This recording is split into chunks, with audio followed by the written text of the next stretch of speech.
Greetings, friends. I'd like to thank all the members of the mighty United Electrical Workers Union for inviting me to speak with you today. And of course, thank you to my great friend, Carl Rosen, for his tireless work for this movement.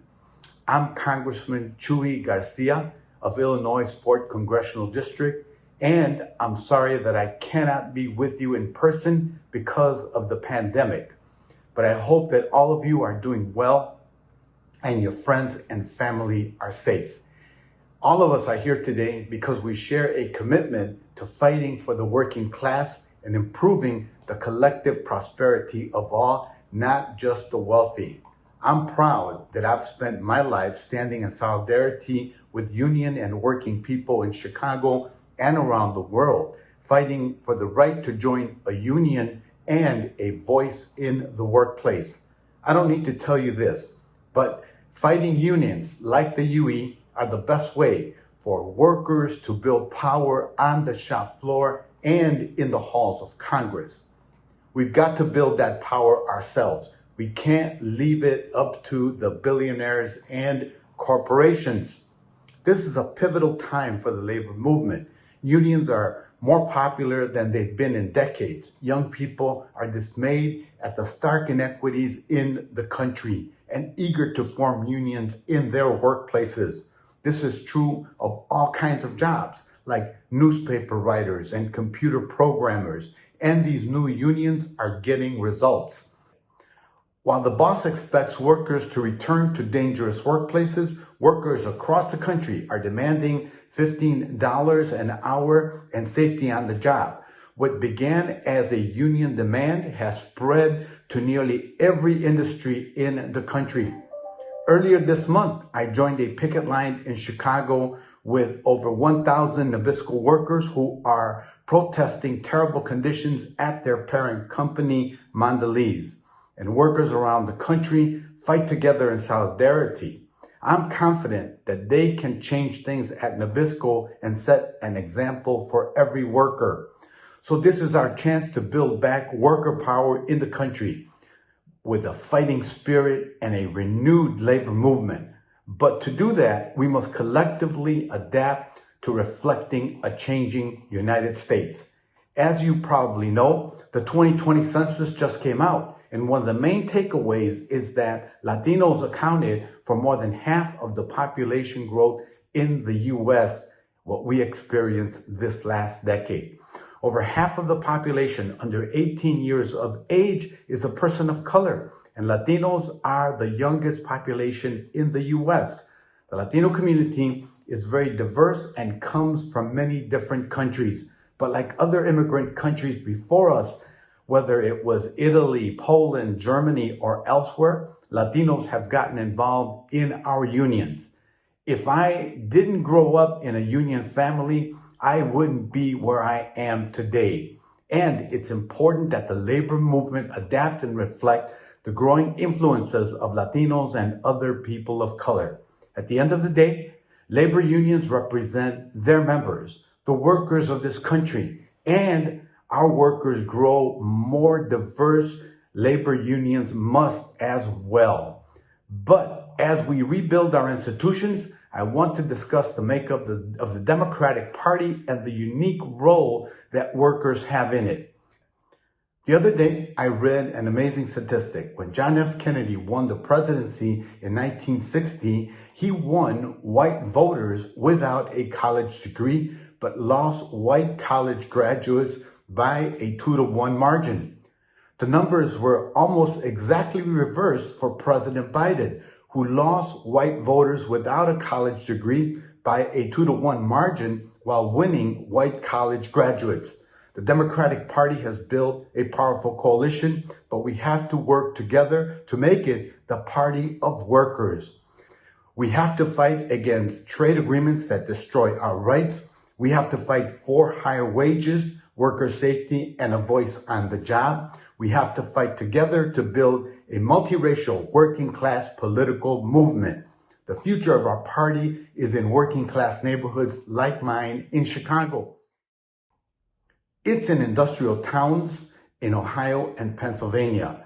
It's in migrant towns on the Texas border. If Democrats want to keep the Senate and build power, we've got to earn back the trust of workers across the country. And that means working closely with the labor movement is the first step to any future electoral success. So thank you for working every day to build power at work and strengthen the labor movement. I'll keep fighting to ensure that my colleagues know that the Democratic Party is for workers and union values have to be our values. Everything I'm talking about today, from building worker power to remaking the Democratic Party, is at stake now in Congress.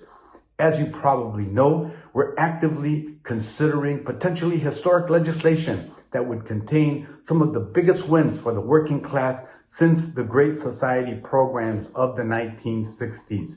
We are working to pass a $3.5 trillion package, the Build Back Better Act, that includes a historic expansion of Medicare to cover vision, hearing, and dental needs, paid family and medical leave, an expanded child tax credit so that we can eliminate child poverty once and for all, and a bold climate provisions to address the climate crisis that's affecting the world right now. I'm grateful that my friend and working class champion, Senator Bernie Sanders, is leading the drafting of this legislation in the Senate, and my colleagues and I are ready to fight for this vision in the House. I know that working together as a progressive movement will get this once-in-a-generation legislation enacted into law and transform this country for the better. One provision of this package that is particularly important to me and my community is a pathway to citizenship for DACA recipients, TPS and DED holders, farm workers, and other essential workers. In all, the majority of all undocumented immigrants in our country, 7 to 10 million, could potentially be eligible to become citizens. The best shot we've had at immigration reform in 35 years. This is crucial for thousands of undocumented essential workers I represent. They sacrificed themselves to keep this country running during the worst of the pandemic and frequently had to access relief or medical assistance for fear of being deported. We owe it to them. Earlier this year, I was the first representative to promise to vote against any budget reconciliation package that does not include a pathway to citizenship for immigrants. Since then, others have joined me in taking a strong stance, including President Biden, who reaffirmed his support for including immigration. It's not enough to conveniently stand with immigrants or pay them lip service during elections. This is the moment to go bold and not back down. Congress is also considering legislation to finally invest in our infrastructure. The Senate passed a $1.2 trillion infrastructure bill last month that invests in everything from roads and public transit to replacing lead pipes and modernizing airports. It's not perfect, but this legislation will create hundreds of thousands of new good-paying jobs and invest in our infrastructure, which is long overdue. The House will probably consider the legislation at the end of the month.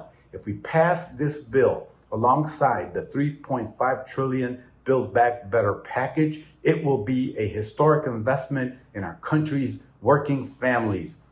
Thank you again to the members of the UE for this opportunity to speak with you today. I look forward to working with you all to continue to improve the lives of working people, address the economic and racial inequities that still exist in the country, and enact a bold and transformative reconciliation package.